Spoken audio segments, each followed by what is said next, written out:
Hey hey! Alors, vous avez digéré les macarons? Moi, je me suis dit, je leur ai proposé une recette un peu... Bon, c'est pas que c'est compliqué, mais voilà. Donc, je vous ai laissé le temps de vous entraîner. J'espère que vous avez tenté l'expérience et que vous êtes régalés surtout. Cette fois-ci, on va faire quelque chose d'un peu plus simple. Alors, ça sera le bread cake. Alors, Kisako, c'est entre le pain et le gâteau. Une bonne alternative en fait pour le petit déjeuner. Je vais vous énumérer ce qu'il va nous falloir. Donc déjà, notre petit bol et notre spatule qui sont de retour. Donc il va nous falloir pour cette recette 250 g de farine, 200 ml de jus de pomme. Et oui, il va nous servir à sucrer notre bread cake. Il n'y aura pas besoin de rajouter de sucre supplémentaire. Ensuite, il va nous falloir 50 g de raisins secs, un œuf. Oui, souvent il n'y a qu'un seul œuf dans mes recettes. Ensuite, il va nous falloir un sachet de sucre vanille,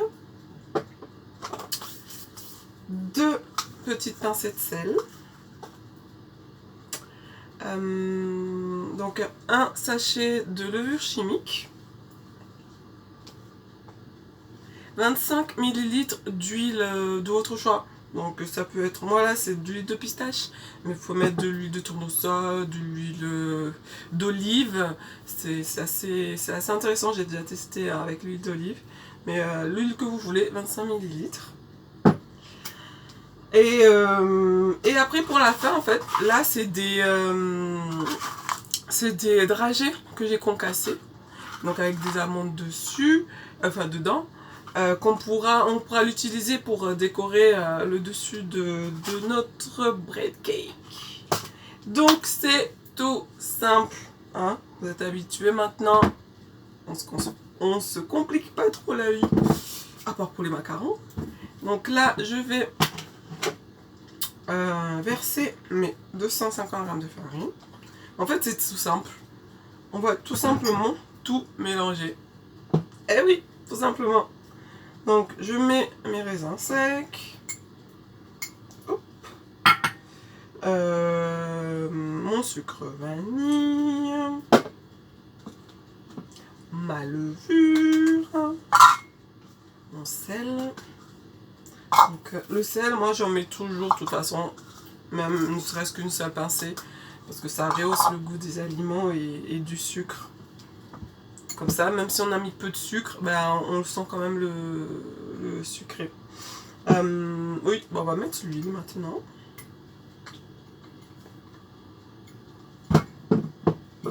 Notre petit œuf, de préférence de plein air, hein. Enfin pour des poules élevées en plein air.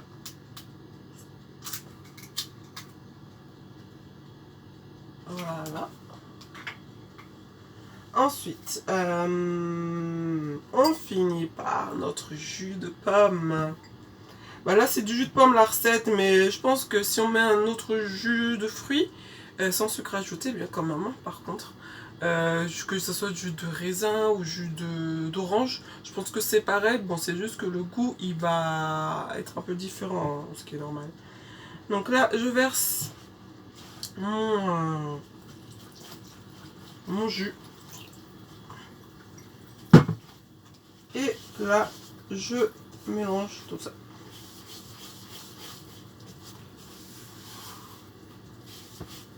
Donc, on mélange bien, que ça soit bien homogénéisé, comme une pâte à cake en fait, hein, d'où le nom bread cake.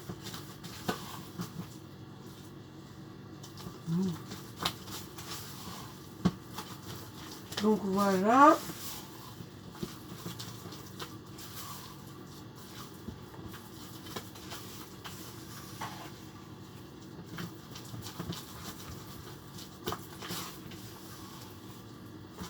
J'en connais qui vont se régaler demain matin au petit déjeuner.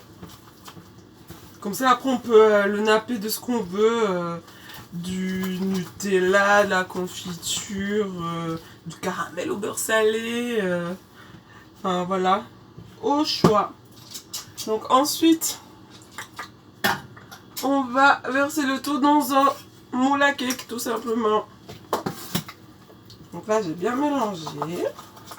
On refait ça pour être sûr que l'œuf c'est bien, et la levure surtout, c'est bien intégré.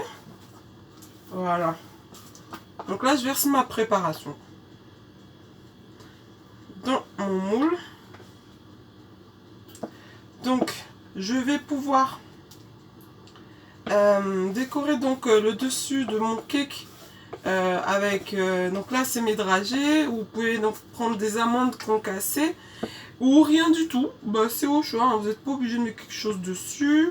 Vous pouvez même, pour avoir un effet caramélisé au dessus, prendre du sucre roux, du sucre blanc, de préférence du sucre roux, et saupoudrer un peu le dessus. Comme ça fera une petite caramélisation qui est assez intéressante gustativement. Donc voilà. Après, rappelez-vous de la technique que je vous avais dit. Donc concernant, pour avoir donc un joli cake qui se développe correctement, donc vous trempez votre spatule donc dans un récipient d'eau. Vous la passez donc au milieu. Passez ça au milieu comme ça. Hop. Et comme ça, on tape un peu pour égaliser, la préparation dans le moule, et pas un côté plus rempli que l'autre. Donc là, je mets au-dessus mes dragées, enfin mes